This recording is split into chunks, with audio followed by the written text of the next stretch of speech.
देखो टॉपिक है तुम्हारा न्यूटन्स लॉज ऑफ मोशन, ठीक है। ए particle of mass 2 kg is dropped from a height of 20 meter and rises to a height of 5 meter.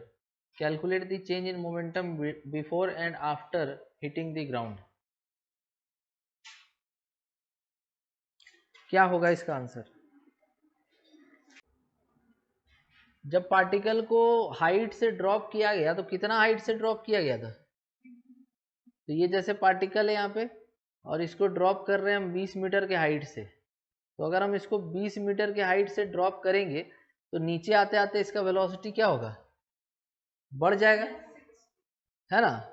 तो यहाँ तक आते आते इसका वेलोसिटी कितना हो जाएगा बोलो? v बराबर रूट अंडर 2gh। ये फॉर्मूला होता है ना, v square equal to u square plus 2gh। तो u तो जीरो ले लेंगे क्योंकि जब ड्रॉप करेंगे तो u जीरो रहेगा। तो u v कितना आ जाएगा? Root 2gh। तो कितना वेलोसिटी से टकराएगा ये?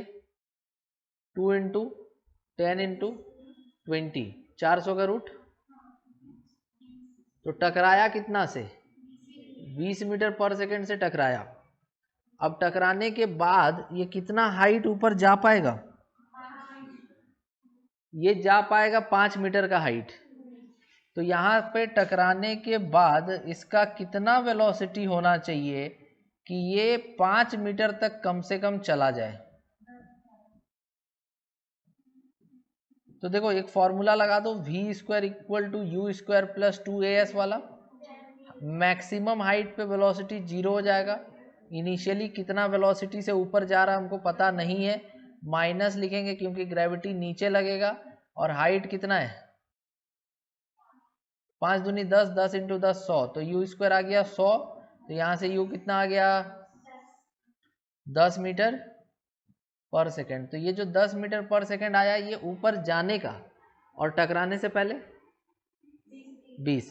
तो टकराने से पहले 20, टकराने के बाद 10। तो दोनों वेलोसिटी पता चल गया। तो चेंज इन मोमेंटम कैसे निकालते हैं? Change in momentum is equal to final momentum minus. तो फाइनल मोमेंटम देखो जो जाने का है मास इंटू वेलोसिटी। मास कितना दिया हुआ है इसका? 2 kg और वेलोसिटी कितना है? 10। किधर है? ऊपर। तो 20 जे कैप माइनस शुरू में कितना था वेलोसिटी टकराने से पहले? 20। मास कितना था? 2। तो 40 किधर था? नीचे। तो नीचे था तो -40 जे कैप। तो टोटल कितना हो गया? 40 और 20 60 जे कैप। तो इसमें से कौन सा ऑप्शन सही हो जाएगा? तो मैग्नीट्यूड हो जाएगा 60 kg मीटर पर सेकेंड। तो 60 kg मीटर पर सेकेंड इसका ऑप्शन नंबर हो जाएगा 4th वाला सही।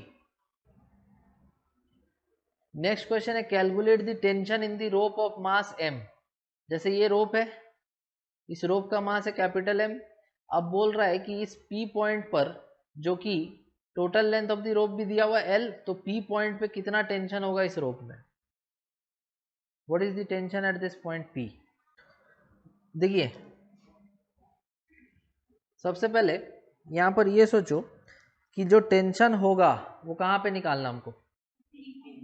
अगर हमको टेंशन P पे निकालना है तो हमको ये देखना होगा कि उसके नीचे कितना वजन है। अगर हमको टेंशन P पे निकालना है तो हमको देखना होगा कि इसके नीचे कितना वजन है, क्योंकि जब भी कोई खींचेगा तो नीचे वाला वेट खींचेगा या ऊपर वाला? अगर मान लो एक आदमी है जो ऐसे लटका हुआ है यहाँ पे,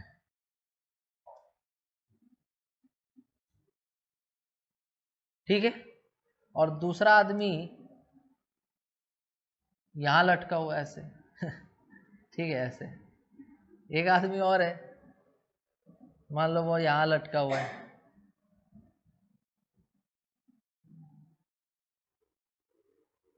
सबसे ज्यादा मजा किसको आएगा?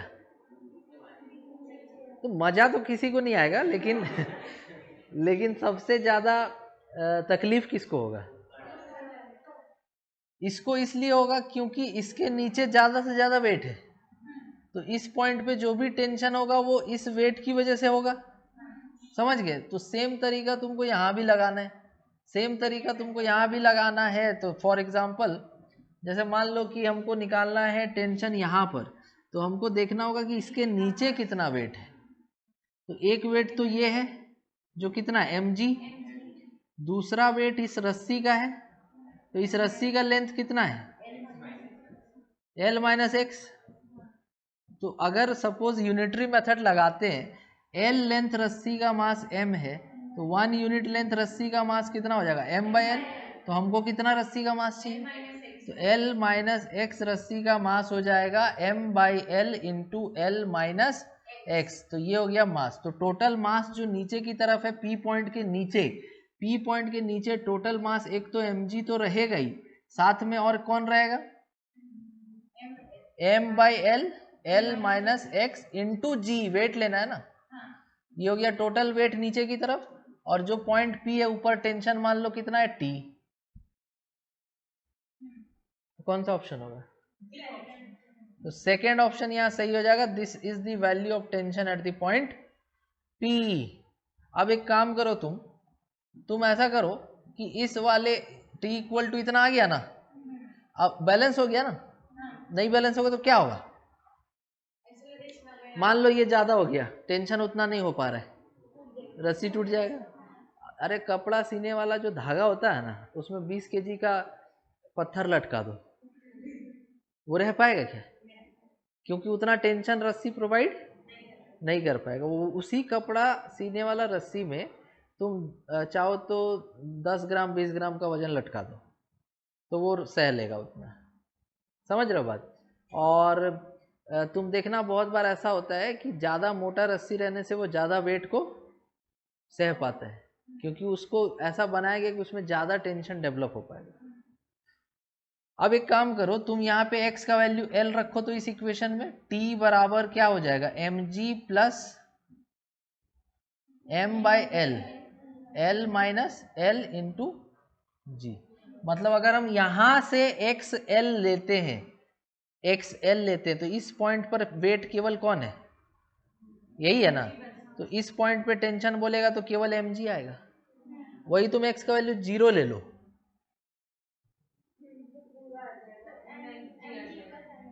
तो अगर x का वैल्यू तुम 0 ले लोगे तो टेंशन हो जाएगा mg प्लस 0 हो गया, ये कट जाएगा l और l, तो क्या आ जाएगा प्लस mg। मतलब अगर हम x का वैल्यू 0 लेंगे तो यहाँ पर जो टेंशन होगा वो इसके नीचे का पूरा वेट हो जाएगा। तो ये m तो रहेगा ही पूरा वेट, और ये भी m, तो टोटल m प्लस mg हो जाएगा। तो सबसे ज़्यादा टेंशन कहाँ पे होगा, यहाँ पे, और सबसे कम टेंशन कहाँ पे होगा। समझ में आया। Calculate the minimum force applied for which the mass small m stays at rest with respect to the body of mass capital M। इसमें थोड़ा सा क्वेश्चन जो दिया है ना, इसमें फोर्स ऐसे लगा रहा है, ठीक है, बनाओ। ये जो फोर्स हम लगा रहे हैं इसका मिनिमम वैल्यू बताइए, ताकि ये उस पर टिका रह सके।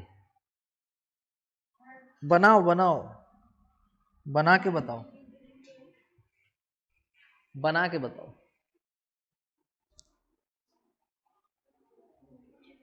कौन सा ऑप्शन सही होगा, ट्राई करिए। देखो तुम देखना कि मान लो एक ट्रेन है, और वो ट्रेन आगे की तरफ एक्सेलरेट करता हुआ जा रहा है। अचानक से मान लो कोई एक ऑब्जेक्ट यहाँ आ गया, तो क्या होगा, ये इस पे चिपक जाएगा, ऐसे चिपक जाएगा ऐसे। रियल लाइफ में ऐसा नहीं होता है, कार्टून देखते हो तो उसमें ऐसा होता है। जैसे मान लो कि ट्रेन आ रहा है रफ्तार से पूरा, बीच में कोई एक कार्टून है, कार्टून में ही देख सकते हो, रियल लाइफ में तो कुछ और ही हो जाएगा, ठीक है। तो ये ऐसे जाते हुए ऐसे जाते हुए ऐसे चिपक नहीं जाता है, और कब तक चिपका रहता है, जब तक ट्रेन रुक ना जाए। जैसे ही ट्रेन रुक जाएगी क्या होगा, नीचे गिर जाएगा, या फिर रुकने से पहले अगर वो डी एक्सेलरेट करने लगे तो भी गिर जाएगा नीचे। चिपकने का रीजन क्या है? मैन तो रेस्ट पे था, ट्रेन तो एक्सेलरेटिंग है, तो ट्रेन अपना एक्सेलरेट कर रहा है, मैन अभी भी चाहेगा हम रेस्ट पे रहे, तो वो वहीं रहेगा, ट्रेन उसको धक्का मारते जाएगा, चिपक जाएगा। एक तरह से ऐसा कह लो कि सूडो फोर्स की तरह से ऑपोजिट में लग रहा था, बट एक्चुअल में क्या, वो आदमी एक जगह रुका हुआ है ना, तो ट्रेन आके उसमें सटा, तो वो आदमी वहीं का वहीं है। अरे आदमी तो एक तरह से ग्राउंड के रेस्पेक्ट में क्या था, रुका हुआ था ना, लेकिन जैसे ही वो ट्रेन के कांटेक्ट में आ जाएगा, तो जिस हिसाब से ट्रेन चल रहा है उसी हिसाब से वो भी चलता रहेगा। समझ गए? तो यहाँ पर तुम देखो कि जो ऑब्जेक्ट है मेरा, यहाँ पे देखो जो ऑब्जेक्ट है मेरा, ये ऑब्जेक्ट इस बड़े वाले ब्लॉक में क्यों चिपका हुआ है? क्योंकि वो आगे एक्सेलरेट कर रहा है, तो हम लोग ऐसा फोर्स दे रहे हैं, हम लोग ऐसा फोर्स दे रहे हैं, तो जब इसको झटका लगेगा कैपिटल एम को, ठीक है, तो एम उसके साथ मूव करना चाहेगा, लेकिन हर फोर्स के लिए थोड़ी मूव करेगा, तो वही बोला है कितना मिनिमम फोर्स होगा जिसके चलते स्मॉल एम इसके ऊपर ऐसे सटा हुआ रहेगा। देखते हैं, समझ में आया क्वेश्चन? समझ में आया क्या है? और हम इस फोर्स को उधर से इसलिए लगा दिए क्योंकि इस क्वेश्चन में थोड़ा सा मिसप्रिंट था, क्योंकि अगर हम फोर्स को इधर से लगाएंगे तो फिर आंसर अलग होगा। देखो डायग्राम बना के दिखाते, देखो देखो डायग्राम देखो, डायग्राम देखो, जैसे मान लो ये कौन सा है, कैपिटल एम है ना, देखो कैसे डायग्राम बनाया जाता है, ये कैपिटल एम है ना, अगर हम इसको फोर्स दे रहे तो कैसे दे रहे, तो हम ऐसा बना दे क्या, ऐसा बना दे क्या, फोर्स दे दिए इसको, ठीक है, कोई फ्रिक्शन का तो कुछ यहाँ है दिख नहीं रहा मेरे को। अब अगर हम इसको फोर्स देंगे F, तो ये किसको जाके मारेगा, तो ये जाके मारेगा स्मॉल m को। कैसे, कैसे, ऐसे या ऐसे? तो मान लो कितना फोर्स से मारा, ठीक है, अगर हम इसको F देंगे फोर्स ऐसे, तो ये जाके किसको मारेगा, उसको मारेगा, कितना फोर्स से, N फोर्स से। तो वो N फोर्स एक्शन फोर्स है कि रिएक्शन फोर्स, तो उसके बदले रिएक्शन नहीं मिलेगा क्या, किस पे मिलेगा, किधर मिलेगा, हो गया। एक्सेशन किधर हो रहा है, क्या दोनों सेम एक्सेशन से जाना चाहिए, क्यों दोनों सेम एक्सेशन से जाना चाहिए, अरे एक साथ चलते रहना, चिपके रहना है ना, चिपके रहना है ना, इसीलिए तो एक्सेशन सेम होना चाहिए।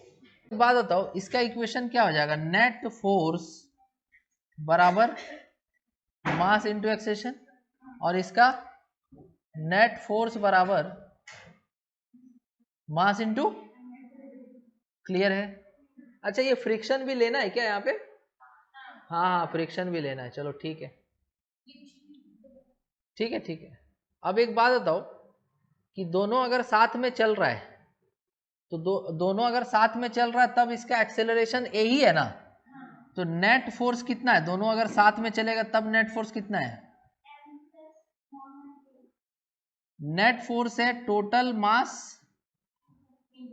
इंटू ए, तो एक्सेलरेशन कितना आ गया, F बाई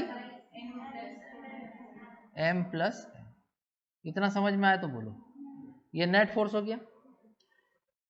फ्रिक्शन जो है वो इन दोनों के बीच में लगेगा, ये किधर गिरना चाहता है, नीचे, तो अगर ये नीचे गिरना चाहता है तो इसको कौन रोक रहा है, फ्रिक्शन।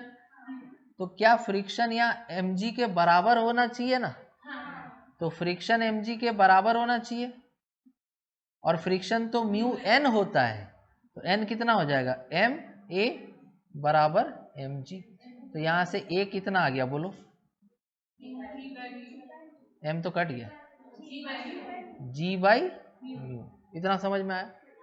अब यहाँ पे तुम रख दो, क्या हो जाएगा, f माइनस n का वैल्यू क्या होगा, n का स्मॉल m a, a कितना है, बराबर m, a का वैल्यू कितना है g/μ, ये उधर चला गया तो क्या हो गया f बराबर g/μ, कॉमन ले लिए, क्या बचा, बोलो समझ में आया। तो खैर इसका जरूरत नहीं पड़ा, ठीक है। कौन सा ऑप्शन आया, सही है ना, नहीं समझ में आया। अब एक बात और समझो, एक्चुअल में देखो यहाँ पे फ्रिक्शन होगा ही होगा, अगर हम शुरू में बोले कि फ्रिक्शन नहीं दिया हुआ तो वो गलती से बोल, फ्रिक्शन होगा ही होगा। इसका रीजन, फ्रिक्शन नहीं होगा तो स्लिप हो जाएगा नीचे ना, तो वो अंडरस्टूड है। अगर वहां नहीं भी लिखा हुआ है तो हमको समझ में आना चाहिए। और अगर इन दोनों के बीच में फ्रिक्शन नहीं होगा तो छोटा वाला ब्लॉक तो तुम जितना एक्सेशन देना दे दो, स्लिप होके नीचे चल जाएगा। कौन ले जाएगा नीचे, उसका वेट mg, उसी को रोक रहा है ना फ्रिक्शन। क्लियर है पूरा ढंग से, कहीं कोई डाउट है, वेरी गुड। खैर इसका यूज नहीं हुआ, कहीं पे अगर होता तो लगाते, ठीक है। अगला सवाल बताओ। क्वेश्चन है कि ब्लॉक ऑफ मास कितना m, ये ब्लॉक है, मास m का है, इसको एक ट्रक के ऊपर ऐसे रख दिए। ट्रक का सरफेस कैसा है, रफ है, कोफिशिएंट ऑफ फ्रिक्शन कितना 0.5। अगर ट्रक सडनली एक्सेलरेट होता है कितना से, 6 मीटर पर सेकेंड स्क्वायर से, मतलब शुरू में कैसा था, रेस्ट पे था, और अचानक से क्या हो गया, एक्सेलरेट हो गया, तो ये ब्लॉक किधर जाएगा, पीछे जाएगा। और पीछे जाके कहाँ, नीचे गिर जाएगा। तो बोला कितना देर बाद नीचे गिरेगा। अगर किसी चीज का डिस्प्लेसमेंट दिया हो, इनिशियल वेलोसिटी 0 है, एक्सेलरेशन अगर हम निकाल ले तो टाइम आएगा क्या, कौन सा इक्वेशन से, s equal to ut plus, तो इसका सबसे पहला पर्पस है a निकालना ब्लॉक का। जब a पता चल जाएगा तो डिस्प्लेसमेंट कितना करना होगा नीचे गिरने के लिए, 2 मीटर। तो a पता चल गया, निकालना होगा, s दिया हुआ है, u0 लेंगे क्योंकि रेस्ट से चालू होगा, t निकल जाएगा। देखो सबसे पहले ये बताओ कि अगर हम यहाँ पर ट्रक के ऊपर चढ़ के मोशन को देखें तो हम कैसे फ्रेम से मोशन को देख रहे हैं। क्या ये ट्रक एक्सेलरेटिंग है, ट्रक एक्सेलरेटिंग नहीं है, कितना का, 6 का। तो हम कैसा फ्रेम से देख रहे हैं, एक्सेलरेटिंग फ्रेम से, तो उसको बोलते हैं non inertial frame. That means मेरे रेस्पेक्ट में अगर हम अपने हिसाब से देखेंगे तो ब्लॉक पे सूडो फोर्स लगेगा। अरे ग्राउंड से नहीं देख रहे हैं, ट्रक के ऊपर से देख रहे हैं ना, तो ट्रक के ऊपर से अगर हम देखेंगे तो जो ब्लॉक है उस पर एक सूडो फोर्स लगेगा, किधर लगेगा, opposite to the direction of acceleration. Truck किधर जा रहा है, आगे, तो सूडो फोर्स किधर लगेगा, पीछे। कितना लगेगा, तो जैसी सूडो फोर्स लगेगा ब्लॉक को आगे ले जाना चाहेगा वो, लेकिन उसको रोक देगा कौन, मतलब रोकेगा नहीं, मतलब अपोज करेगा कौन, किधर लग के, तो फ्रिक्शन इधर लगा। फ्रिक्शन का फॉर्मूला क्या होता है, एन, एन यहाँ पे क्या है, वेट के बराबर है इसके, क्योंकि नीचे लगा वेट, नॉर्मल लगा ऊपर। तो बताओ कि अगर हम यहाँ पर फ्रिक्शन का वैल्यू निकालें तो कितना होगा, म्यू कितना दिया हुआ है 0.5, मतलब 1/2, और एन कितना है, वेट, वेट mg कितना होगा, mg होगा, 10m लिख दे क्या, अरे जी का वैल्यू 10 ले लेते ना, तो 10m, तो कितना आ गया फ्रिक्शन का फोर्स 5m, मास तो m दिया हुआ है ना। अब a का वैल्यू कितना था 6, तो इधर का फोर्स क्या हो गया, कौन ज्यादा है, उधर का फोर्स या इधर का फोर्स, कितना ज्यादा है, m। तो नेट फोर्स जो ब्लॉक फील करेगा वो कितना हो जाएगा 6m माइनस 5m, तो कितना हो जाएगा m। क्या नेट फोर्स ही उसको उधर ले जा रहा है, तो एक्सेलरेशन ऑफ द ब्लॉक क्या हो जाएगा, net force on the block by mass of the block, तो m बाय m कितना आ गया 1, तो एक्सेलरेशन ऑफ द ब्लॉक कितना हो गया 1 मीटर पर सेकेंड स्क्वायर। यहां तक किसी को डाउट है क्या, ठीक है। अब एक इक्वेशन होता है s equals to ut plus half at square, ये सब कौन देख रहा है बताओ तो, हम, अरे वो देख रहा है वो। तो एस कितना है बताओ, कितना जाना है नीचे गिरने के लिए? 2 मीटर। शुरू में चालू हुआ रेस्ट से, ए का वैल्यू कितना है 1, टी स्क्वायर कितना हो जाएगा नहीं पता, तो टी स्क्वायर इक्वल टू 4 आएगा क्या? तो टी इक्वल टू 2 आना चाहिए, तो टी कितना आ जाएगा 2 सेकेंड। टी कितना आना चाहिए 2 सेकेंड। अरे एम जी है भाई, एन इक्वल टू एम जी।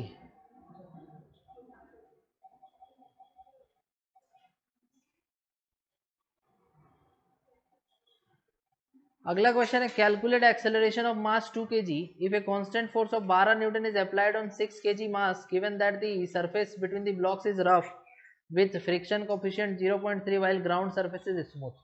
ये ग्राउंड स्मूथ है, इसके बीच में फ्रिक्शन लगेगा। ये 6 kg ब्लॉक को इधर खींचेंगे 12 से, तो तुमको बताना है कि एक्सेलरेशन 2 kg का कितना होगा।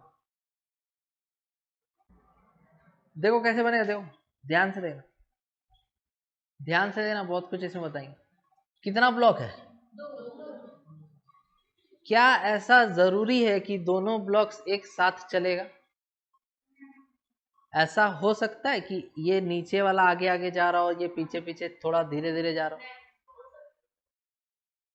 एक कॉपी दे। जैसे मान लो कि ये नीचे वाला ब्लॉक है और ये जो है ऊपर वाला ब्लॉक है, नहीं कुछ होगा जहां तक हमको उम्मीद है। तो अगर हम नीचे वाला ब्लॉक को खींच रहे हैं कितना फोर्स के साथ? 12 फोर्स के साथ, 12 न्यूटन ना। तो ये जो ऊपर वाला ब्लॉक यहाँ रखा रहेगा वो किधर जाएगा? रुक जाओ, पीछे जाएगा। ये दिख रहा है? इसमें नहीं दिख रहा है। कुछ सस्ता डिवाइस, ये गिरे भी तो कोई दिक्कत नहीं है। जैसे मान लो ये ऊपर वाला ब्लॉक है, ये नीचे वाला ब्लॉक है, खींचना किसको है? नीचे वाले को खींचना है। कोई भी फोर्स मान लो खींच रहे हैं, तो तुम देखना कि ये किधर जाएगा, किधर जाएगा? पीछे जाएगा। तो जब साथ में चलेगा ना, तो साथ में चलेगा तो ऐसे जाएगा, ऐसे, तो दोनों का एक्सेशन सेम रहेगा। लेकिन अगर मान लो साथ में नहीं चलेगा तब ऐसे जाएगा, मतलब ये थोड़ा इसके रेस्पेक्ट में पीछे जाएगा, तब दोनों का एक्सेशन अलग अलग।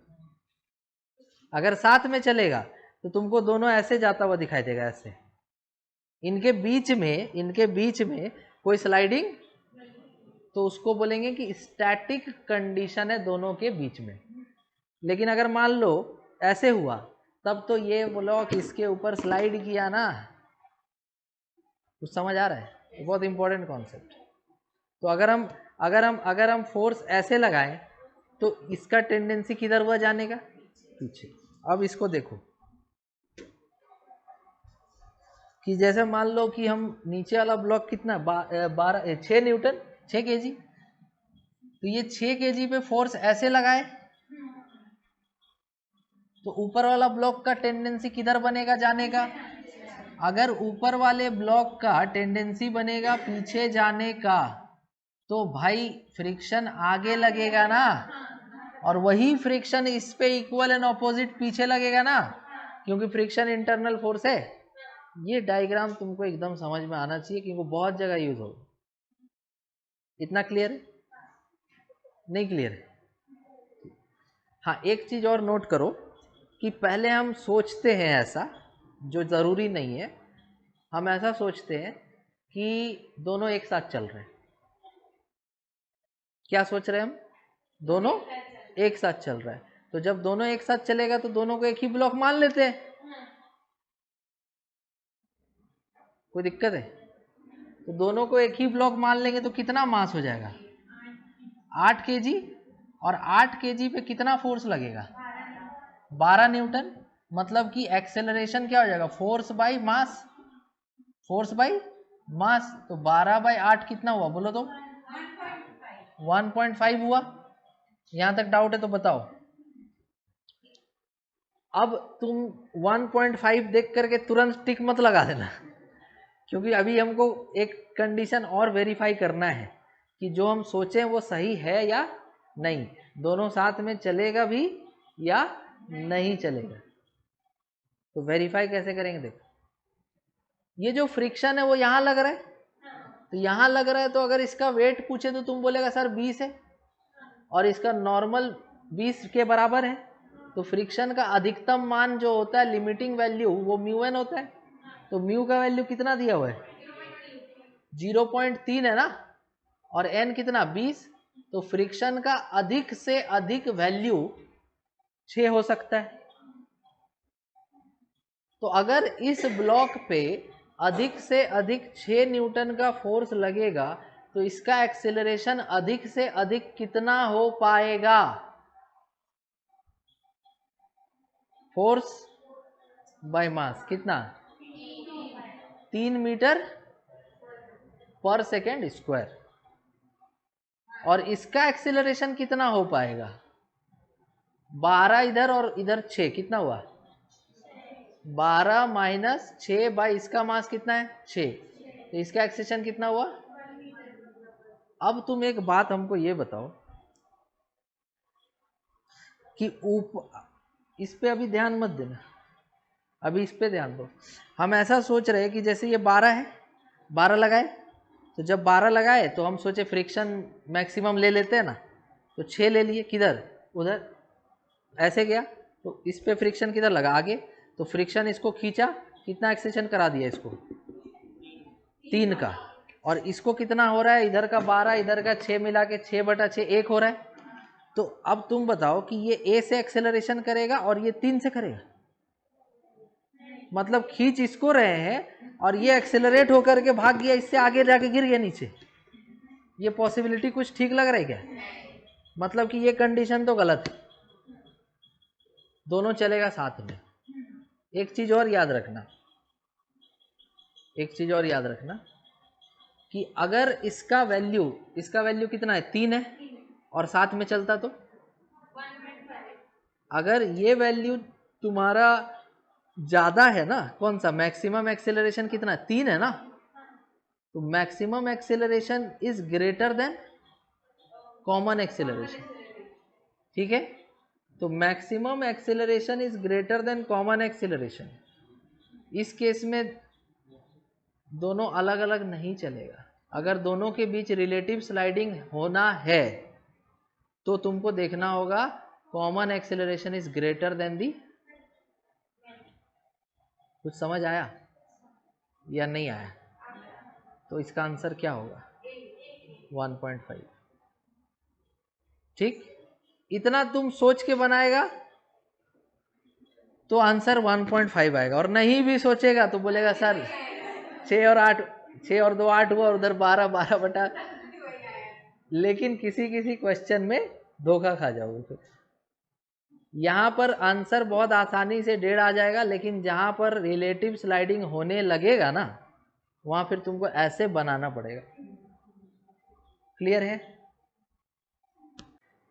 बोलो ये क्वेश्चन समझ में आया? यहाँ नोट कर लेना, for sliding between them common acceleration greater than the. ऐसा कंडीशन हमको दिखाई नहीं दिया है ना।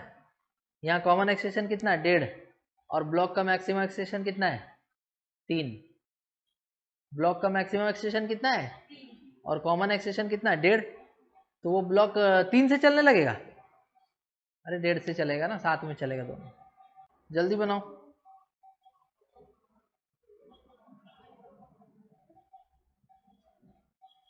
Calculate the contact force acting on the mass m placed over the inclined plane of friction coefficient 0.5। तुम लोग कभी एंगल ऑफ रिपोज का नाम सुना है? एंगल ऑफ रिपोज कौन सा एंगल होता है? देखो, एंगल ऑफ रिपोज वो एंगल होता है जिसके बाद ब्लॉक में स्लाइडिंग का टेंडेंसी आ जाए। इसका एक अच्छा सा एग्जांपल देते, देखो ऐसे इसका जरूरत इसमें नहीं है, बट फिर भी क्वेश्चन आया तो बता दे रहे। एंगल ऑफ रिपोज देखो, जैसे मान लो हम एक ब्लॉक लेते हैं,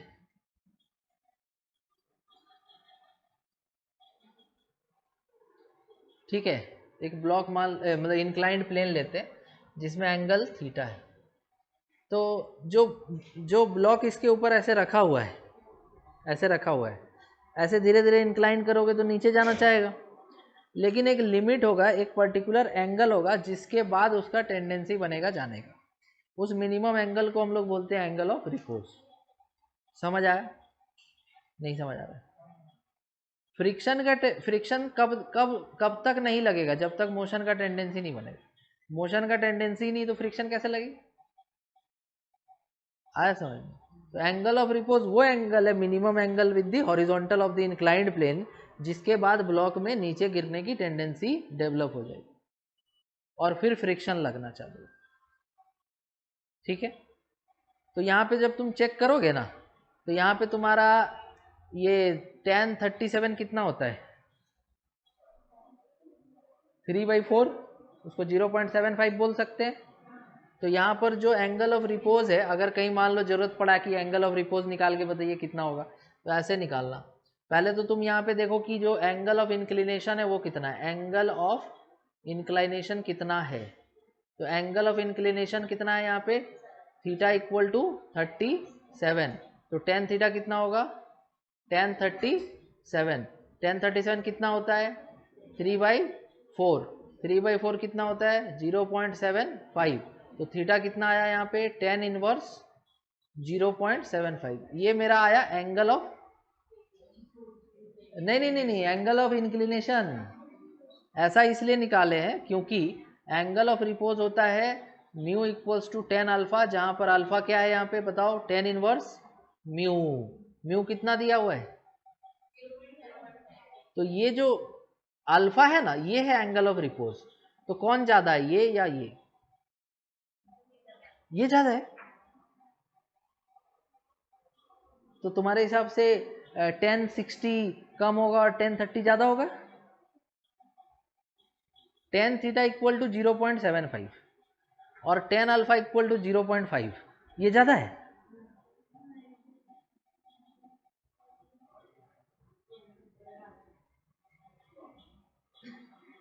रुक जाओ, तुम लोग जो है ना मतलब इतना कंफ्यूजन में क्यों है भाई? tan थीटा 0.75 है, तो ये तो तुमको पता है कि 37 डिग्री पे होता है। तुम हाँ, तुम लगभग tan 26 का वैल्यू निकालो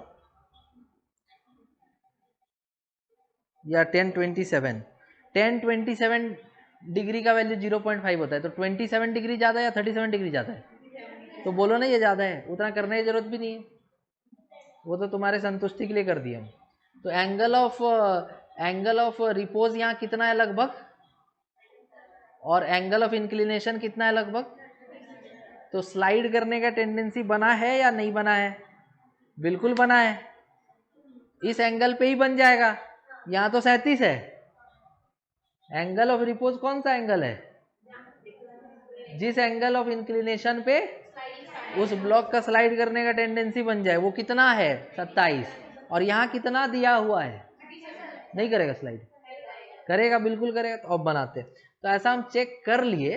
इसमें तो ऐसा कंडीशन था नहीं, ऐसा कंडीशन नहीं था कि आप चेक करिए, तुम्हारे नॉलेज के लिए हम बता दिए। अब क्वेश्चन को बनाते हैं बहुत सिंपल तरीके से। देखो देखो क्वेश्चन क्या कह रहा है, यहाँ पर ब्लॉक ऐसे रखा हुआ है, बताओ कौन कौन सा फोर्स किधर किधर होगा? वेट किधर होगा? इधर कौन सा फोर्स आता है? mg sin 37। और इधर कौन सा फोर्स आता है? mg cos 37। ऊपर की तरफ परपेंडिकुलर टू द सरफेस, और इधर फ्रिक्शन फोर्स, इधर फ्रिक्शन फोर्स। यही डायग्राम है ना।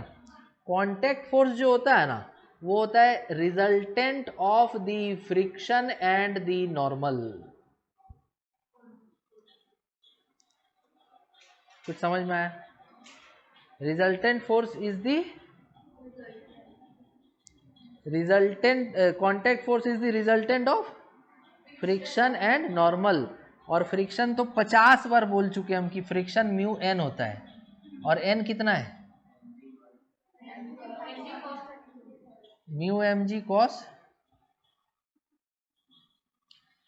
सुनो ना, ज्यादा जुनून में आकर के F equal to mg sin 37 मत लिख देना, स्लाइड कर रहा वो, उसके लिए एक्सेशन क्यों निकालने जाएगा तुम? फ्रिक्शन का जो मैक्सिमम वैल्यू वही लगेगा ना। कितना होता है maximum value? Mu N, N कितना है बस। तो cos 37 का वैल्यू बोलो तो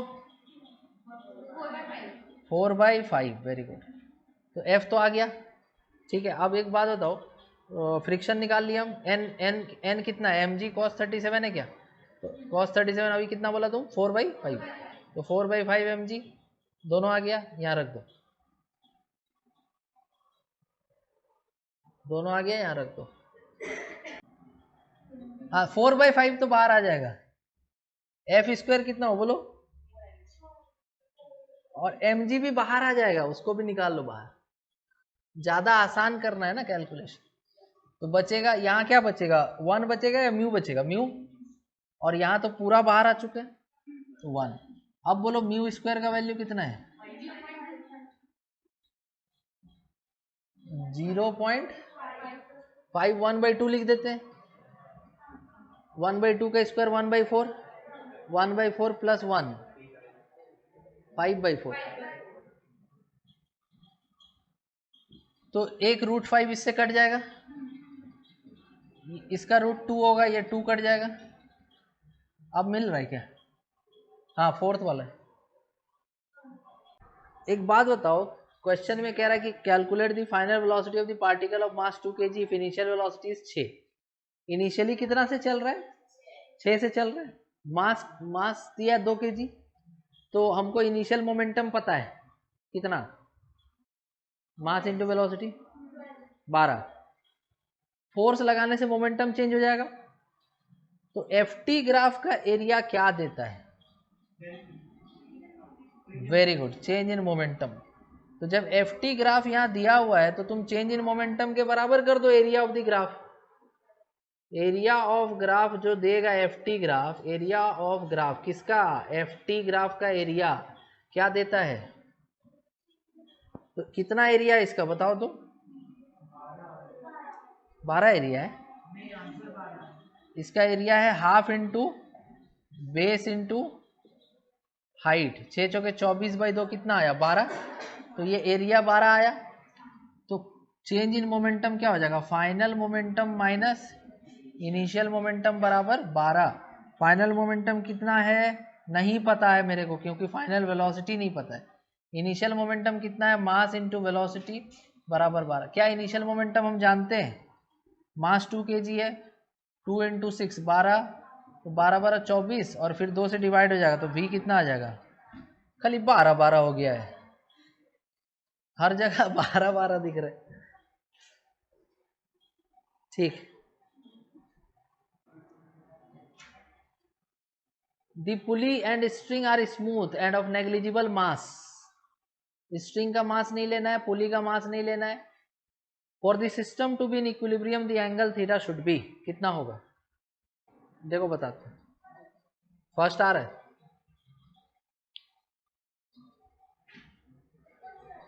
देखो जिसका इसका फर्स्ट आ रहा है, सेकेंड आ रहा है, थर्ड आ रहा है, फोर्थ आ रहा है, सब देखो इधर। ये ब्लॉक पे फोर्स किधर लगेगा? कितना? टेंशन, यहाँ रस्सी है, टेंशन ऐसे लगेगा। ये ब्लॉक पे फोर्स किधर लगेगा? कितना? टेंशन ऐसे लगेगा, ऐसे टी ही लगेगा ना, सेम रस्सी है यहाँ से। ये भी क्या लगेगा? टी। इधर कितना वेट होगा? इधर कितना टेंशन होगा? टी। अगर इस पर हम देखें, इक्विलिब्रियम चाहिए ना, तो T equal to M G होना चाहिए, इधर से भी T equal to M G होना चाहिए, नहीं तो फोर्स बैलेंस कैसे हो पाएगा? तो एक तो पता चल गया कि टी इक्वल टू क्या होना चाहिए। दूसरा देखो यहाँ पे फोर्स ऐसे है और ऐसे है, तो इसका रिजल्ट ऐसे आएगा, कितना आएगा? इधर इधर थीटा है और इधर भी दोनों तरफ थीटा है, तो ये जो थीटा है और इधर जो थीटा है, इधर से टी कॉस थीटा और इधर से टी कॉस थीटा, तो कितना हो जाएगा? 2t cos theta. तो 2t कॉस थीटा किसको बैलेंस करेगा? तो 2t cos theta equals to 2mg। तो अगर हम दोनों इक्वेशन को डिवाइड करते हैं 1 और 2 को, तो ऐसे करो 2 डिवाइडेड बाई 1, तो क्या कटेगा, t कटेगा, t कटेगा, यहाँ बचेगा 2 cos थीटा।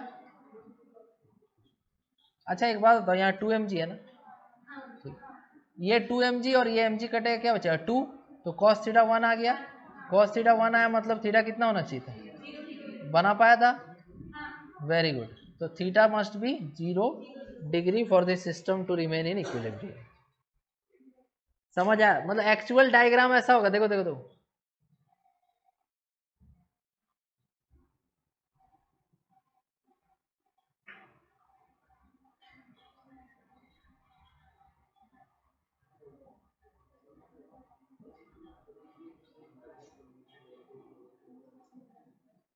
ऐसे रहेगा एकदम सीधा सीधा, ये जो वर्टिकल लाइन है ना, ये दोनों पैरेलल होगा ऐसे,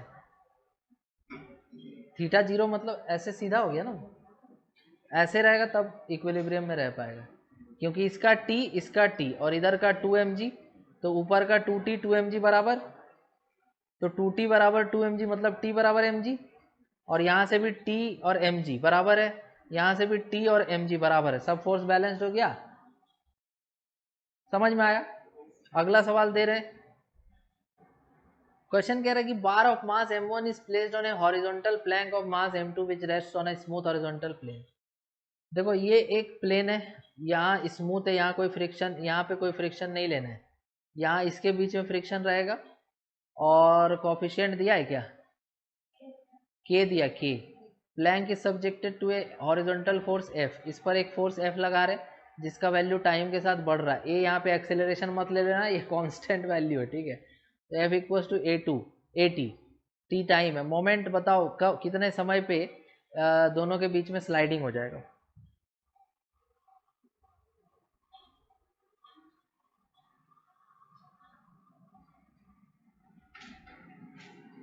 देखो सबसे पहले क्या सोचना है कि दोनों अगर साथ में चलेगा तो कॉमन एक्सेलरेशन क्या हो। अब चूंकि क्वेश्चन में ए ऑलरेडी लिखा हुआ है, तो हम एक्सेलरेशन को ए से नहीं अल्फा से दिखा रहे ताकि कंफ्यूजन ना हो।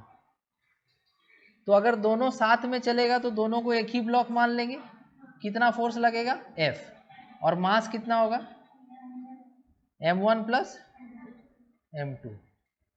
तो हम ऐसा लिख सकते क्या, नेट फोर्स बराबर मास इनटू एक्सेलरेशन। तो एक्सेलरेशन कॉमन एक्सेलरेशन है ये, तो कॉमन एक्सेलरेशन कितना आया बोलो, F by m1 plus m2। ये अगर दोनों साथ में चलेगा तो ये एक्सेलरेशन होगा, लेकिन क्वेश्चन में ये थोड़ी बोला कि साथ में चलाना है, क्वेश्चन में क्या बोला है, स्लाइडिंग कराना है। तो अब स्लाइडिंग कराना है तो दोनों का डायग्राम तुम पहले अलग अलग बनाओ, तब ना कुछ समझ में आएगा। दोनों का डायग्राम अलग अलग बनाओ, जैसे अभी सिखाए थोड़ी देर पहले। ऊपर वाला ब्लॉक ऐसे है, नीचे वाला ब्लॉक ऐसे है, फोर्स किस पे लगा, कितना। अगर हम इसको आगे खींचेंगे तो वो किधर जाएगा, उसका टेंडेंसी तो, जैसे तुम नीचे वाला को ऐसे खींच रहा तो वो पीछे जाना चाहेगा ना, तो पीछे जाना चाहेगा तो फ्रिक्शन ऐसे लग के उसको रोकना चाहेगा। इस फ्रिक्शन का मैक्सिमम वैल्यू क्या होगा, इसका वेट बोलो तो m1g, तो नॉर्मल भी क्या हो जाएगा इसके बराबर, m1g के बराबर। तो मैक्सिमम फ्रिक्शन क्या आएगा यहाँ पे, म्यू एन, एन किसके बराबर है m1g, तो म्यू m1g, ये मैक्सिमम फ्रिक्शन हो गया। तो अगर हम इसका मैक्सिमम एक्सेलरेशन तुमसे पूछे, हाँ यही फ्रिक्शन यहाँ पे भी लगेगा, इक्वल अपोजिट। तो अगर इस वाले ब्लॉक का तुमसे मैक्सिमम एक्सेलरेशन पूछा जाएगा तो तुम क्या बोलोगे, net force by mass of the block. तो कितना मैक्सिमम एक्सेलरेशन आ जाएगा, mu m1g by m1, mu G. और अभी थोड़े देर पहले हम बोले थे कि रिलेटिव स्लाइडिंग तभी ना होगा जब यहाँ पर कॉमन एक्सेलरेशन क्या हो। तो रिलेटिव स्लाइडिंग होने के लिए जो कॉमन एक्सेलरेशन होना चाहिए वो क्या होना चाहिए, म्यू मैक्सिमम एक्सेलरेशन से ज्यादा होना चाहिए। इतना क्लियर है तो बोलो। अभी लिखाए थे ना, देखो तो। तो कितना है कॉमन एक्सेलरेशन अल्फा सी कितना है, F by m1 plus m2, और मैक्सिमम एक्सेलरेशन कितना है, तो f is greater than mu m1 plus m2 into g. तो f का वैल्यू क्वेश्चन में लिखा हुआ था कितना, तो 80, ए यहाँ पे कांस्टेंट है, कांस्टेंट, तो 80 greater than mu m1 plus m2 g. तो t must be greater than mu m1 plus m2 g by A. तो ये कम से कम इतना टाइम होना चाहिए ना, कौन सा ऑप्शन है, म्यू का वैल्यू k दिया हुआ है क्वेश्चन में, तो m1 प्लस m2 के जी बाई ए, तो सेकेंड ऑप्शन हो जाएगा। क्लियर हुआ? यहाँ पे तुम नोट कर लेना, फॉर स्लाइडिंग ऑफ ब्लॉक, जो ब्लॉक का स्लाइडिंग होगा ना ऊपर वाला, उसके लिए ये कंडीशन होना चाहिए। क्वेश्चन दिया हुआ है कि the acceleration of a block of mass capital M, ये कैपिटल एम ब्लॉक है, as shown in figure, if the system is release from rest. बताओ, ऑल सरफेसेस आर स्मूथ, सारा सरफेस स्मूथ है, कोई फ्रिक्शन नहीं लेना है, ये कंडीशन यहाँ दिया हुआ है, कैपिटल एम ऐसे रखा हुआ है, 2m इधर रखा हुआ है, तो जाहिर सा बात है कि फ्रिक्शन नहीं होने की वजह से तो एकदम इतना चांस बनता है कि ये नीचे खींच करके इसको ऊपर चढ़ा दे, या फिर ये नीचे खींच के इसको ऊपर ले जाए, कुछ भी हो सकता है। तुमको बताना है कि कितना एक्सेलरेशन होगा। देखो क्वेश्चन जो दिया हुआ है इसमें बोल रहा है कि तुमको एक्सेलरेशन बताना है, ठीक है, रेस्ट से रिलीज किया गया है, तो देखो कैसे बनेगा, देखो कैसे बनेगा। सबसे पहले तुम बताओ कि फ्री बॉडी डायग्राम कैसा होगा। देखो ये जो ब्लॉक है इसका वेट किधर लगेगा, कितना, कैपिटल एम जी, और इधर क्या लगेगा, एम जी साइन थीटा, और इधर क्या लगेगा, टेंशन, और इधर क्या लगेगा, टेढ़ा लग रहा है क्या, ऐसे आएगा, ऐसे।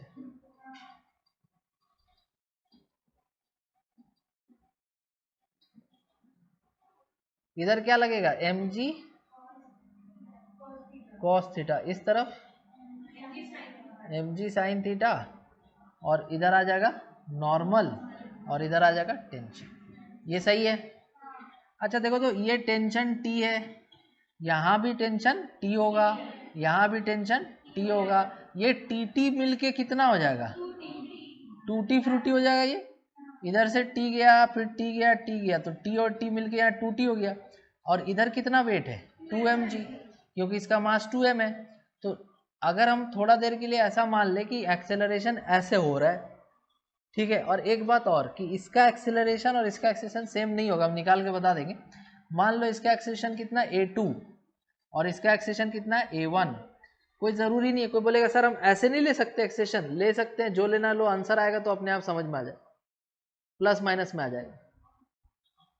तो दूसरा ब्लॉक का नेट फोर्स बोलो कितना हुआ, नीचे की तरफ कितना फोर्स, ऊपर की तरफ कितना फोर्स, इक्वल टू मास कितना है और एक्सेलरेशन कितना लिए, a2। चलो अब इसका इसका इसका एक्सेलरेशन ऐसे है ना a1, तो इसका इक्वेशन बोलो, t minus M G sine theta is equal to mass कितना m, एक्सेलरेशन कितना a1। देखो हमको निकालना है एक्सेलरेशन, है ना, तो हमको किसका एक्सेलरेशन निकालना है, इसका, मतलब हमको क्या निकालना है, a1, ठीक। तो अगर हम दोनों इक्वेशन में से सेकेंड वाला इक्वेशन को हम मल्टीप्लाई कर देते कितना से, 2 से, तो क्या बन जाएगा, ये 2t minus 2mg sine theta equals to 2m a1, ठीक। और फर्स्ट वाला इक्वेशन क्या है, 2mg minus 2t equals to 2m a2। अगर हम दोनों को ऐड करें तो plus 2t minus 2t cut जाएगा, 2mg minus 2mg sine theta, sign 30 है ना ये, तो क्या बचेगा, 2mg माइनस 2mg साइन 30 कितना होता है, 1/2 इक्वल टू 2m, यहाँ से कॉमन आ जाएगा, क्या बचेगा, a1 प्लस a2। इतना तक किसी को डाउट है क्या? ये 2 से 2 कट जाएगा, 2 mg माइनस mg कितना हो गया? mg is equals to 2m a1 plus a2, m से m भी तो कट जाएगा, तो यहाँ से a1 प्लस a2 का वैल्यू कितना आ रहा है? g/2। अब जो दोनों का एक्सप्रेशन सेम लेगा वो बोलेगा सर g/4 आंसर है, वही बोलेगा ना। लेकिन वैसा ऑप्शन में दिख नहीं रहा, रहेगा तो टिक भी लगा देगा वो। लेकिन दोनों का एक्सप्रेशन सेम नहीं है। कैसे नहीं है देखो, बताओ, देखो कैसे नहीं है, देखो कैसे एक्सप्रेशन सेम नहीं है दोनों का। इस वाले ब्लॉक को देखो, इस वाले ब्लॉक को कौन खींच रहा है? टी। टेंशन देखो, टेंशन इस वाले ब्लॉक को कौन टेंशन खींच रहा है? टी। इस वाले ब्लॉक को कितना टेंशन खींच रहा है? 2t। तो अगर हम बात करें कि टेंशन कैसा फोर्स है, तो तुम बोलोगे सर इंटरनल फोर्स। क्या वर्क इंटरनल फोर्स के द्वारा होता है सिस्टम में? इस पूरे सिस्टम में टेंशन वर्क कर पाएगा? क्योंकि वो इंटरनल है पूरे सिस्टम का। तो अगर सपोज करो कि इसका डिस्प्लेसमेंट ऐसे हुआ, कितना हुआ? x1, और इसका डिस्प्लेसमेंट, इस छोटे ब्लॉक का डिस्प्लेसमेंट x2 हुआ, कैसे हुआ? ऐसे। तो क्या हम कह सकते हैं कि यहाँ पर जो टेंशन है ऊपर है, डिस्प्लेसमेंट नीचे है, तो इसका वर्क हो जाएगा 2t into x2 with negative sign. Force tension 2t, force 2t ऊपर और डिस्प्लेसमेंट नीचे, तो नेगेटिव। और इसका टेंशन के द्वारा वर्क हो जाएगा tx1, दोनों एक ही तरफ है, t भी और x1 भी, तो इसका वर्क क्या हो जाएगा? पॉजिटिव। और total work done by the internal forces is, तो यहाँ से टी कटा, तो तुम बताओ तो हमको कि x1 बराबर 2x2 नहीं आया क्या? x1 बराबर कितना आया? 2x2। अगर इसको 2 बार डिफरेंशिएट कर देंगे तो a1 बराबर 2a2 होगा ना।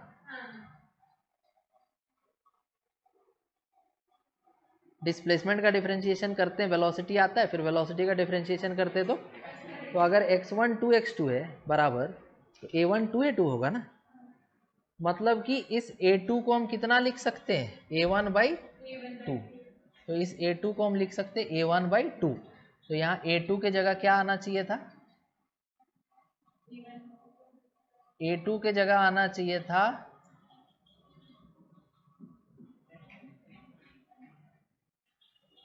a1 plus a1/2।